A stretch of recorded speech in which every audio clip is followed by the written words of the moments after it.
Ignition sequence start. 6, 5, 4, 3, 2, 1, 0. All engine running.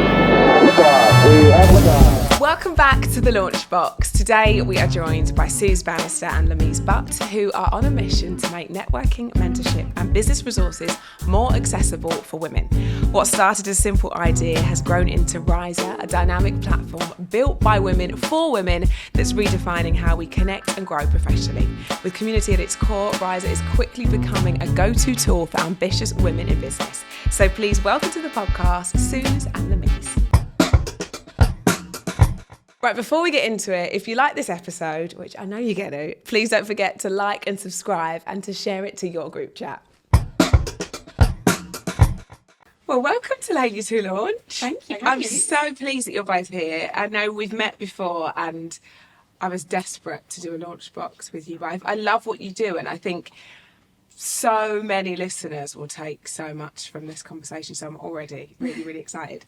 But let's start with a little bit of a backstory. So those that don't know you both, let's talk a bit about RISER, because I'm such a fan and I think what you do is so, so brilliant. How did RISER come about?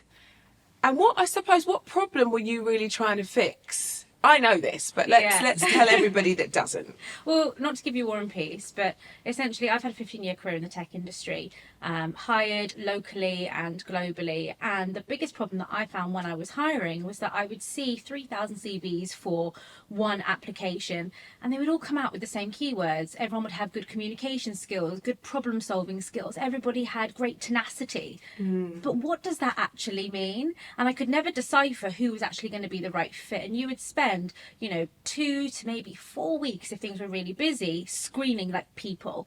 And I just thought, God, there's got to be a better way of doing this.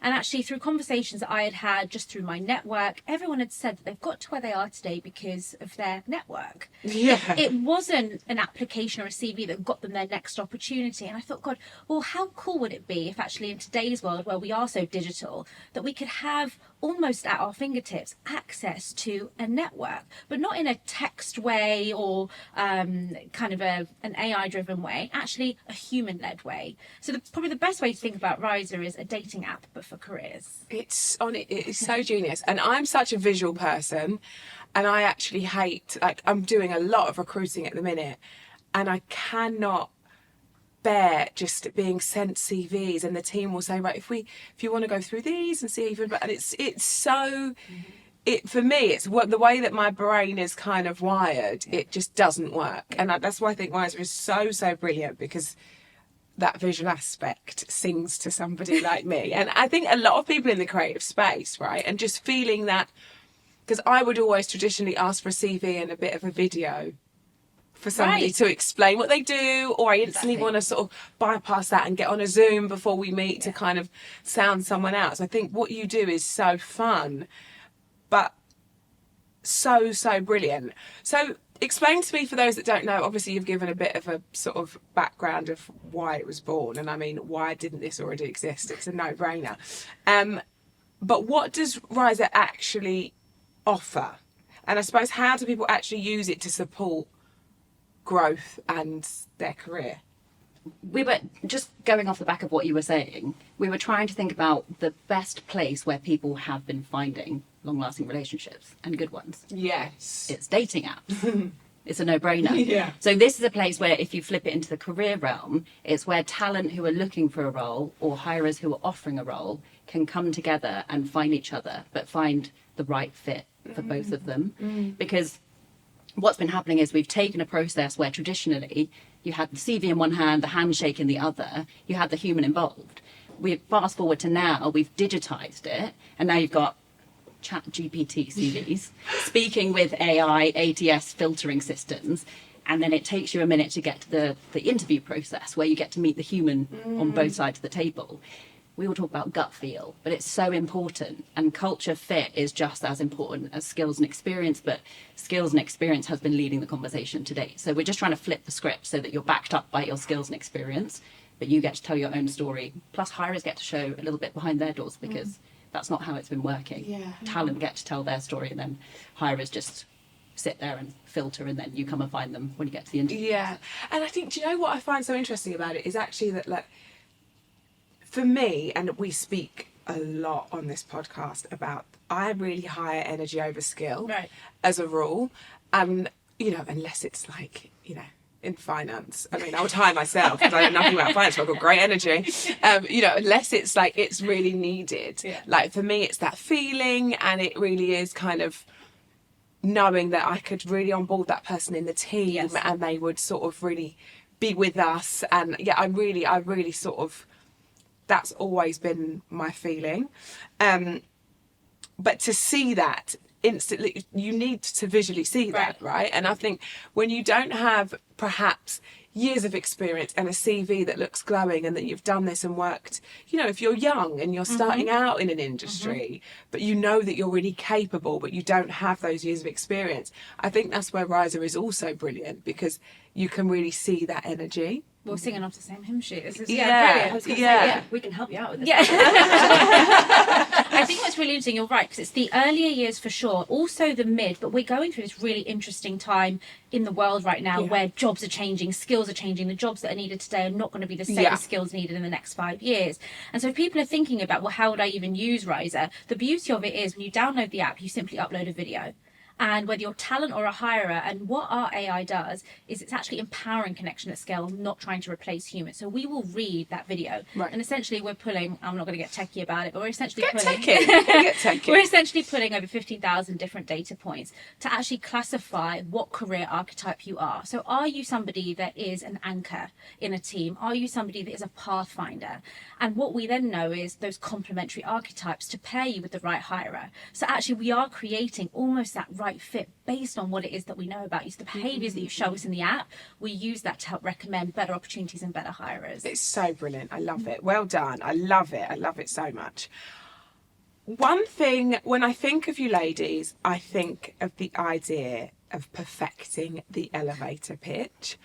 And I think this whole concept is so genius because, for those that don't know what an elevator pitch is, why don't you just explain that quickly?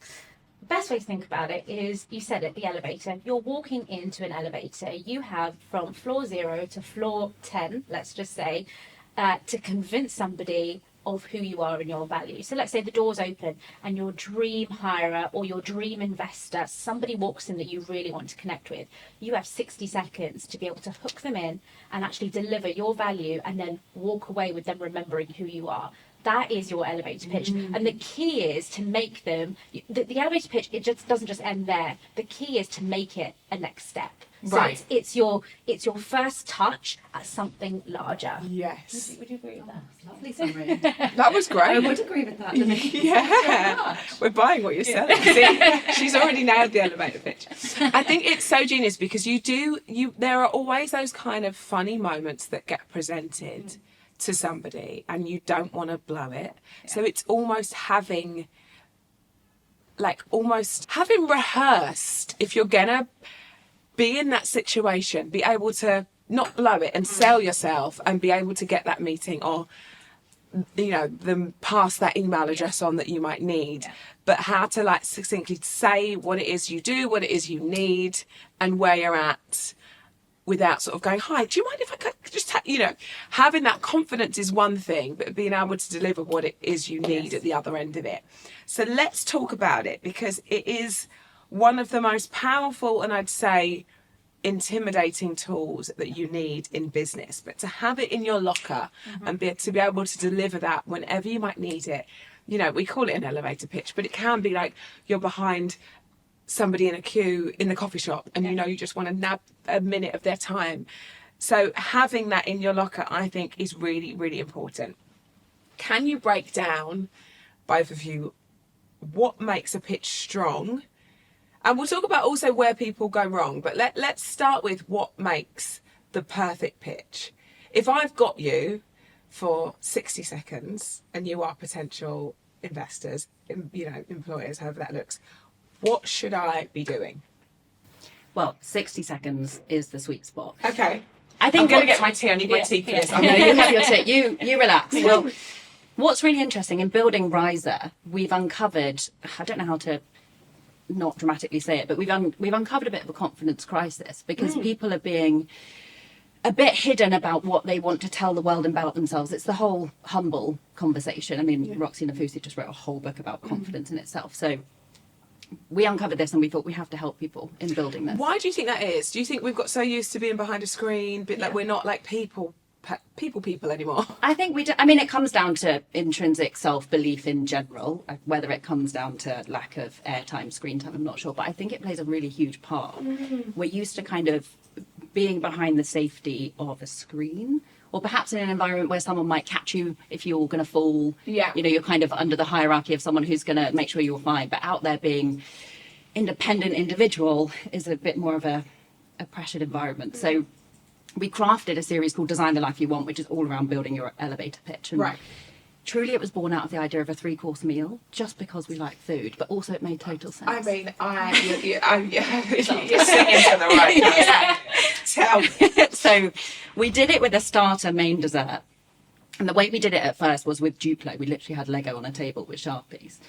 And we said to people, your starter is your hook. So that is your moment to say something interesting to the someone you're about to strike up a conversation with that makes them want to listen further into what you're going to say. The important rule of thumb in general is just don't be generic, because there are so many interesting things about you and that makes you an individual. You know, you were saying about the keywords that sharpen CVs. Don't do that. So your hook is your moment to say something that is eye-catching, scroll-stopping, conversation-holding, whatever environment you're in, be it in video or in a conversation. Then your main course of your dinner is the highlights, your USPs, the meaty bit of the meal, or, you know, the vegan bits to the vegans out there. Yeah. And that's meant to be a really snappy summary of what you bring to the table, highlights of your experience, not a repeat of your CV. It's not meant to be a roll call of what you've done to date, who you've worked for, the clients, because that's what CV does. That's when you start to blend in. So it's meant to be, I've worked with these clients, like, this is my passion, this is what drives me, this is what I can bring to your business. We try not to be too specific about it, because if we're too specific, then everyone starts sounding the same. Right. So we just say, dig into what you've done, awards, accolades, or even the way you were brought up, the environment you were in. It might be super helpful to your career nowadays. My mum was an interior designer. Now I'm in the creative industry. Well, now I'm in RISER. Grew up in the creative industry. Yeah. And then the sweet cherry on top, the dessert. That bit is the ask at the end. So you're in that conversation for a reason, and you want people in that conversation to know what you're asking for. Everyone's busy. They actually would appreciate you being specific. When someone says, "Can I just get 30 minutes of your time, grab a coffee?" You're like, "Cool, but what for? I'd love for you to tell me what you need." So in that last sentence, Fast track it. Yeah. tell me what you I'm need. that I won't be person. offended. No. Just get straight to it. Yeah. It's fine. And you don't have to do the waffle. No, you don't not have to at do all. all of that. I Don't really be want afraid to hear ask. it. It's getting to it. Can we pretend? Can we do like a role play? Yeah. This is so funny. Isn't it? You can make us we big. just make believe. So we could do it vice versa. So you could pitch Riser to me, or I could pitch what I do to you. Why didn't I do it to you? Because you can correct me. Nice. Yeah? Yeah. Because this is your thing. So, right, so if I was going to say, we're in an elevator, ding, the starter. So I would say what? So, hello, it's so great to meet you. I'm Rochelle. I don't know, what am I saying? Am I telling you about myself first? So your hook is something that's really unique about you, something that you feel like people would really care about. So if I were you, I would be like, hi, my name's Rochelle. I was in a girl band from the age of, and it's something interesting. People would look at you now and be like, wow, you're this really successful businesswoman. This is so interesting. Tell me more, because that's what you want to feel. Right, okay. So that's where I started. That was my kind of opening for my career. But I'm now a serial entrepreneur. These are the businesses I have. This is my passion. And then whatever your ask is at the end, you tell them. And then, so I do that. So I take it, I'm talking a bit about my history. Yeah. I was in a girl band. I've had, about 9 lives since then. And I am the founder of a baby toiletry brand, My Little Coco. And that's actually what I want to talk to you about. And then I get into the meat of My Little Coco, what we've done, some accolades of the business, when we launched. Yeah. What else would you want at this point? I would insert the weird and the wonderful, something that someone's going to remember. I find that when I'm telling people about my career, for example, when I say I've come from experiential, if I say I smashed the set build for Tiffany with a wrecking ball, they're going to remember me for saying that. They're not going to remember brand activation, experiential. Yes. Because they're like, what Yes. did you do? Yeah. So I could then say, I pitched this in 2018, 2019, and not a lot of retailers bit. I was really trying to bring diverse hair and skincare of a premium feel onto the UK high street. No one was interested. They wanted the brand, but without any of the diverse products. And actually, to this date, week on week, our curling hair custard is our bestseller. Boom! Yeah. I'm in. Bang it. What do you want? Yeah. I'm Yeah. in. What do you Yeah. I want? don't know yet. What do you need? I don't know. It just sounds so good. I want to win whatever it is. Yeah, so, but for example, if I was to say, but I'm now taking on investment Yeah. for argument's sake. And I think, we're in this many retailers up and down the country, and I think there's something we could do together. I'd get to the ask. Yeah. And then my dessert would be what? Your ask is your That is your dessert. dessert. My ask is my Yeah. dessert. Okay, so my main is what we've done, how it's impressive. Yeah. And then the dessert is, I Your- think there's something great that we could do together. I'd be really interested in. Yeah. Okay, this is making sense. Yeah. So my starter is something about myself, my past, snappy, whatever the most interesting thing is. Yeah. The main is what I do and the kind of meaty parts to it Yeah. and what we've achieved, and the dessert is how you could work together and what you want. Yes, exactly. Fab.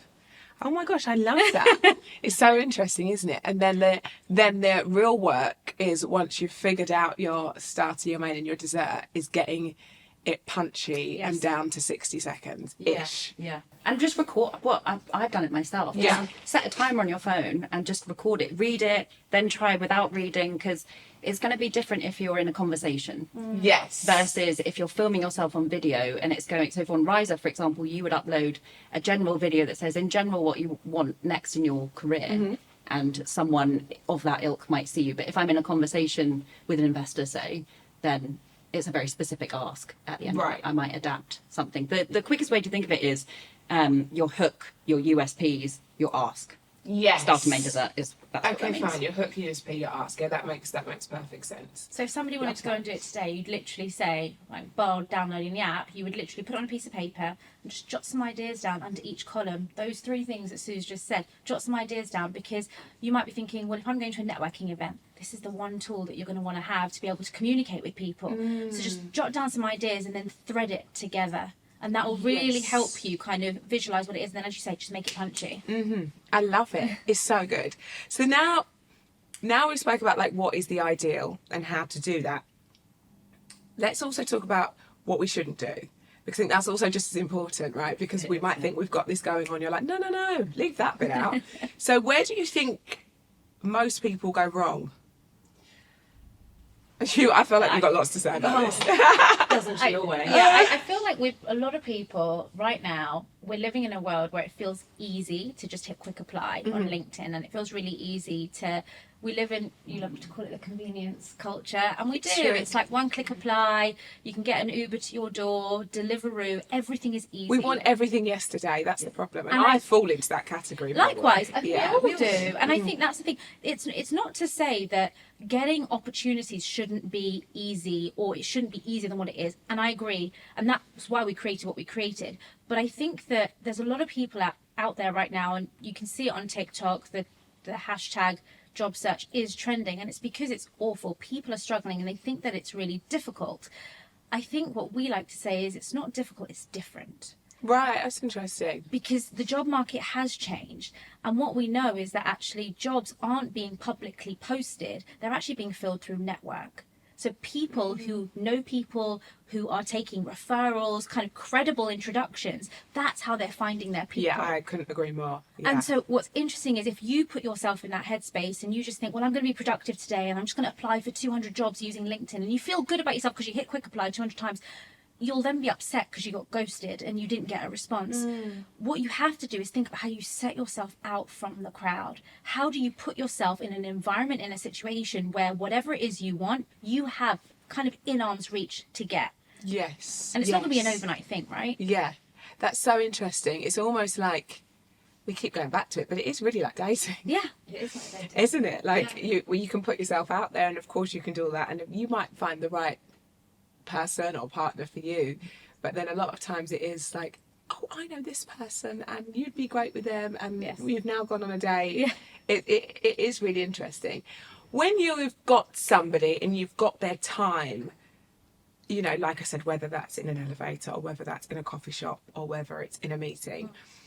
Do you think, in terms of the pitch, is there anything that you think people don't really care about that? People don't want to hear that. That's not going to grab them. Is there any sort of don'ts in terms of the pitch itself? Definitely. Yeah. Tell us. Tell us. Do not be generic. It's the same thing as a CV. If you were writing them, which you shouldn't be writing them because they're... We say CVs should get in the bin. I just think that, you know, their time here is done. Do you think it's a dying breed? It's definitely a dying breed. Yeah. Yeah, I think we've seen them make everyone generic, as we said, and no one is able to stand out. And now, even with the transition of a cover letter, which again, people, you know, dear sirs, kind regard, no one talks like that in real life.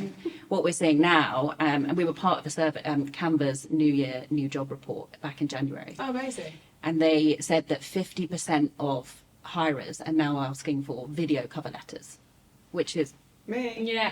exactly. And there's a reason for that. It's because the CV is under delivering for people, and it's not doing people a favour. People are losing out on opportunities. So not to give you another stat, but for anyone that's thinking why we truly believe that the CV should get in the bin, let me ask you a question. Oh. When do you think the CV was coined, like the term, the CV? What's our favourite? Oh my gosh! Wow. I have no bloody idea. I think most people don't. I genuinely, I couldn't even call it. Do you know what? I don't even think I've paid much attention to what CV even stands for. Exactly. Curriculum vitae. Oh, I did know that. I Yeah. did know that. Yeah. I did know that. It was coined in the 1400s by a man. Of course, because there's vitae in it. I mean, it explains a lot. And the dude that created it was Leonardo da Vinci.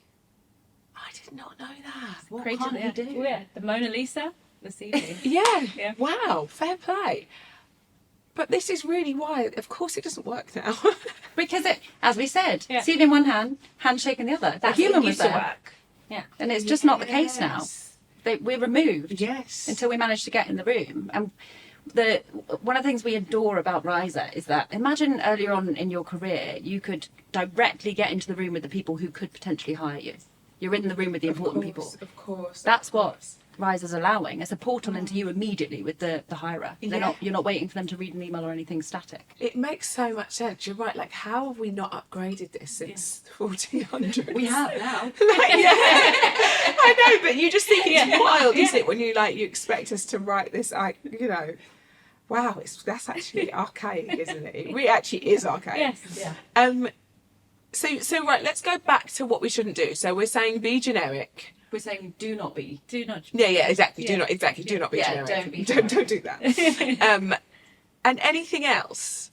Don't put and we kind of alluded to it before, but don't if you're speaking your elevator pitch to somebody, don't give them the keywords and don't tell them the things that you would see on a CV. Right. Lift it upwards. Give us an example. So my example would be, probably my hook to anyone would probably be,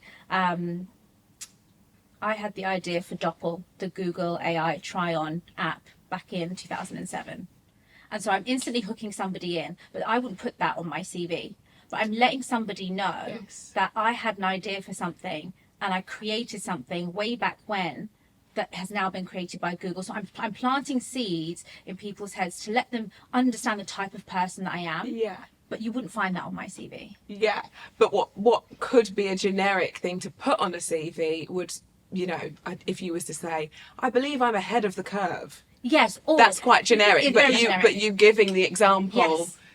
That that instantly I'm hooked Yeah. by that, but I wouldn't be if someone necessarily said I'm ahead of the curve. Right. Or someone says, I've been working in a team and I've got really great problem solving skills. Too generic. Give me an example. What of fire did you put out? Exactly. Yes. Okay. So it's not like, because I think sometimes we actually think that that's a more succinct way of saying something, and it's not to be generic, because all those things I can do and I have done, but actually those examples, or They bring it to life. yeah, and I think it brings, even if that is written and it isn't visual, it brings the human into it a little more, and it doesn't make, you know. But I think we're so conditioned to think we should tell it in a story, and I can do this and I can do that. Yeah. But actually be specific, don't be generic. Yeah. That's such a good shout. Another one that I would suggest is don't undersell and don't be negative about yourself. And this always plays back into the confidence thing. But we've heard people say they're going through a career pivot, for example. So they've worked in accounting for a lot of their career, and now they're interested in shifting to events. Yeah. I've heard people summarize that to me to say, well, I don't have experience in events, I've come from accounting. And I say, events is all about budgeting. You've got huge experience that's related to events. But because we aren't going in, we're being humble again, but because we aren't going in full confidence with it, you're underselling yourself, and you're your own worst enemy in that moment. So ham yourself up. It's all about perspective too, right? And like you saying, like, I don't have an experience in an event, but of course, you know, I've been budgeting for events for this many years. Like, you could literally, the same thing applies. Yeah. Both are true. Yes. Yeah. But just sort of reframing it a little bit in, you know, having a sort of confident outlook, change it. And confidence is the most, to me, attractive quality in somebody. Like, I'm really attracted to confident people. Like, I'm like, yeah, I'm instantly buying what you're selling. I'm in. It's exciting. I feel that energy. But we can all have that. We can all have that. But I think there's, you know, there's self-work in that too. But I think it's a real, and we have discussed this a lot on this podcast, it's a real British trait too, to kind of, you know, worry that might be deemed as arrogance, or feel that is not attractive or not kind of relatable. And we have to be relatable to be liked. And I think we sort of do that, and we downplay everything. And I think we, as women, we need to get better at that. We definitely We do. And you can train yourself. You can definitely train yourself. And if you are struggling to train yourself, what I do sometimes is ask friends, ask them to tell you what you think is good, or colleagues. What have I done in my career? If I was having an off day, Lamisa and I take it in turns. I might turn to Lamisa and ask, what are the things I'm good at? Because I totally forgot. Yeah.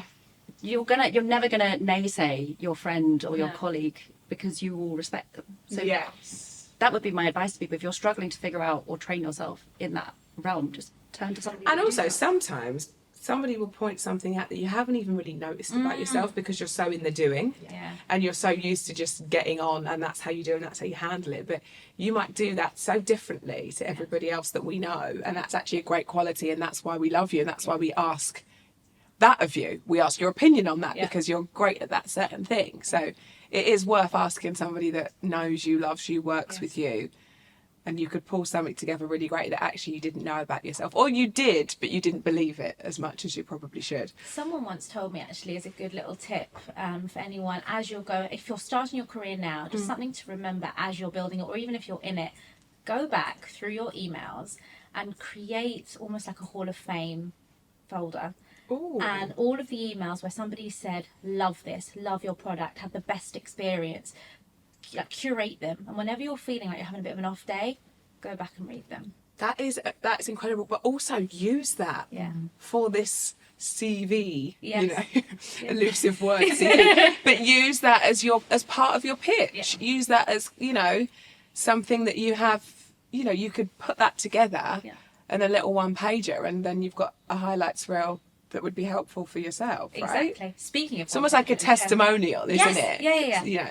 We also say that as the CV is fading out, what's coming in is the portfolio. Ooh, so being able to show off the work that you've done, rather than being able to kind of just write it as keywords. So portfolios are a great way to show off, like, the skill that you have, or, for example, and in your case, like, your portfolio is brilliant when you would showcase all of your events. Well, it's visual. It's visual. It's assumed. And I remember seeing Suze's website for the first time, and what I didn't see on there was experiential events or any of those things. I saw this the incredible work that she's done. I was like, oh, I want a bit of that. Yes. That's great. Yes. And I think that's what's exciting for people, where they see something and think, I want that. Yes. Yeah. And like you say, and that then starts the conversation. You've seen whatever that is, and that's how then you could then pick your brain to say, well, I saw you did this incredible event. What did you actually do for X, Y, and Z? And that kind of, you're just it's about hooking people in, right? And keeping everything interesting, I suppose. Beyond the damn bullet points. Yeah. On the portfolio thing as well,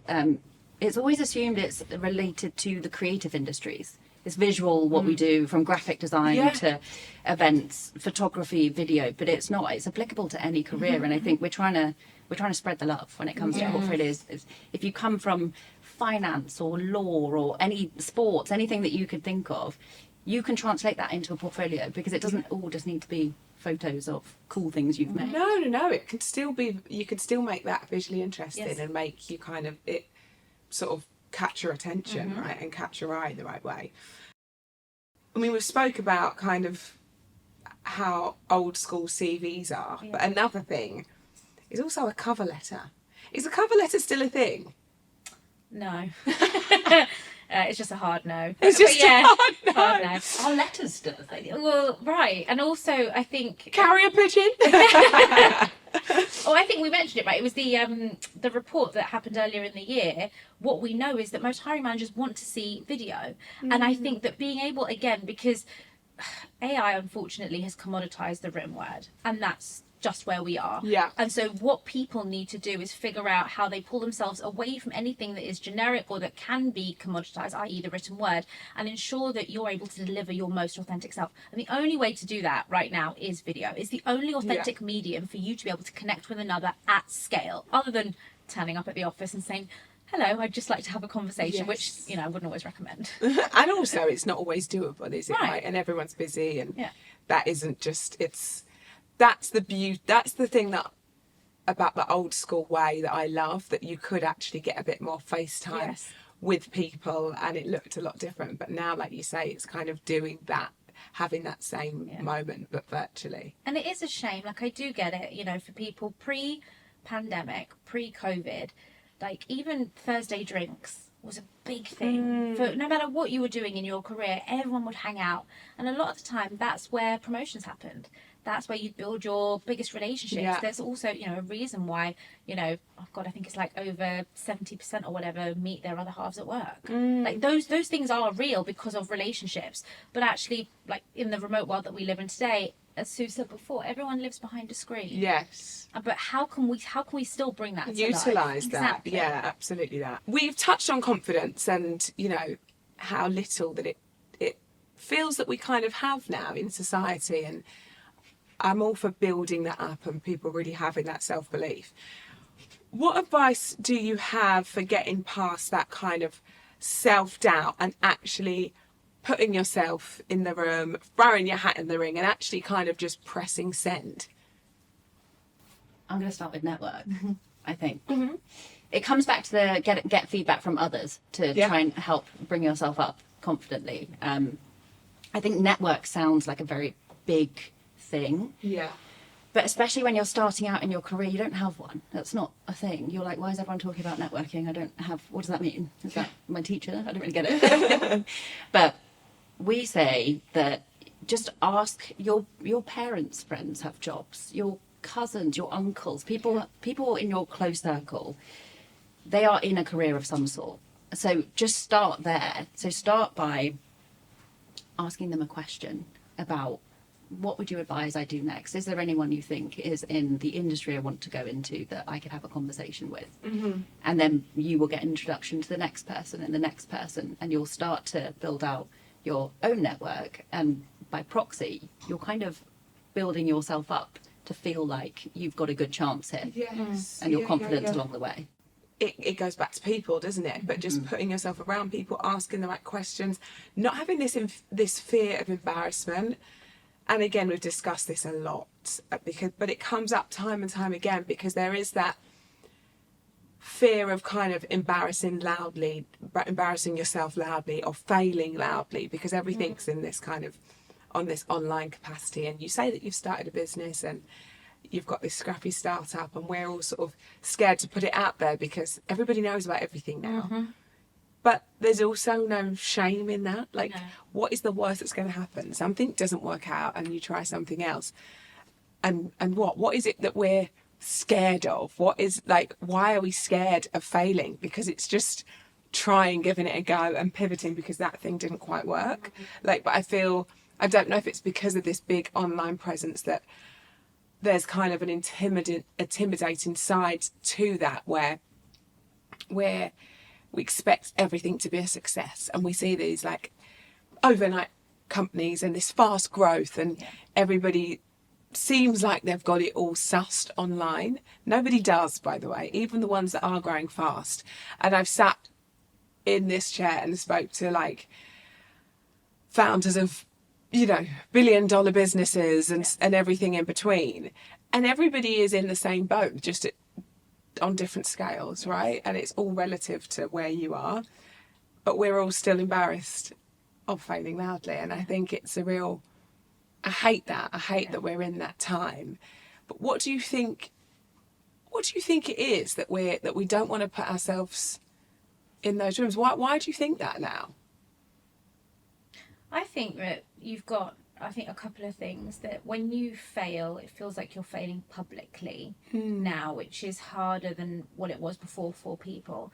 But I think that unfortunately there is this kind of rhetoric that if you fail, it's a bad thing. And I don't think from schools and the education system, I don't think we do a good enough job. You're so right. Of encouraging young people to take risk and take chances. When you think about kids, we're pushed into a system that feels quite constrained, and so to break rules or to do things outside the norm feels like I've done something wrong, Yeah. and I shouldn't be doing that. And it's a psychological thing that we've trained everybody to believe. And so when you get into the working world, you're having to unravel all of that and actually having to do a lot of unlearning. Yeah, it's so true. Because you're doing exactly the opposite of what you've been taught to do pretty much your entire Yeah. education. It's bad to fail. It's bad Yes. to fail. It's bad to fail. Whereas when you're, like you say, when you're in business, or, you know, that of course there are going to be failures along the way, but that's actually a lesson. Like, we see anything that goes, I don't even say goes wrong, but doesn't go to plan. Yeah. Some people might see that as wrong. Yeah. We see that as a lesson because we're, that didn't work. So when we're moving forward, let's not do that again. Let's go actually lean into this because we think this could happen. But you're right, we're sort of bred to be like, you failed that exam, that is bad. Yeah. Yeah, you know what I mean? Rather than, I might not take that next year because that's not really for me. Exactly. I might do something different and put my skill set here. You're so Also- right, we're conditioned to thinking it's bad, that we're now scared to do it on a Yes. public scale. And if anyone has been, told no to, you know, rejection is just redirection. It's not a no, you are bad. It's just, this wasn't the right fit. But take that no and use it as fuel for the next thing. Whenever we get tons of no's all the time, but when you get those yeses, oh my god, they feel sweet. so good. And also, I'm a real believer in, actually, you could just be talking to the wrong person. Yes. You could be talking to the wrong person. You could, you know, this just might not be the right day. Like, you haven't found that person that gets you yet. Yeah. But you will. Yes. You will. Yeah. I think failure means that you tried, Yes. which is impressive in itself because not everyone tries. Yes, exactly. But I think what's stopping people is judgment. So Yeah. we always, this damn bin, but we always say judgment should get in the bin because they're worried of people judging, but they're judging that you tried if you're failing. Yes. How cool is that? Exactly That's a them that. problem. And also, so, you know, when I talk to the most incredible founders or like execs and CEOs or incredible women, like, the story that they're sat telling and the success as to why they're sat in the seat is a win after about 20 failures. Lessons. So I think it's always remembering that. You see the like, oh my god, that thing really come off for them, but yeah, should we talk about all the things that didn't? And I think that's why I love this podcast, because it's like being open about that, and I think it's really, really important. I think that will help everybody's confidence too. I now, you know, and I know this already, you've seen so many women succeed through RISER. Is there a piece of advice or a story that has stuck with you that could inspire listeners right now? Oh, maybe just, okay, so one would be, one incredible woman who joined RISER. She actually dropped out of university, felt quite self-conscious about the fact that she did drop out, thinking that her prospects weren't going to be as great, but she knew she wanted to get into the working world and start getting the experience. She also knew that she didn't necessarily have the network because she was so early in her career. She joined RISER and within 2 weeks landed essentially her dream job in talent management. Wow. And is still in the job, absolutely loving it. And so it really works. If you put yourself out there, take that risk and give yourself the opportunity.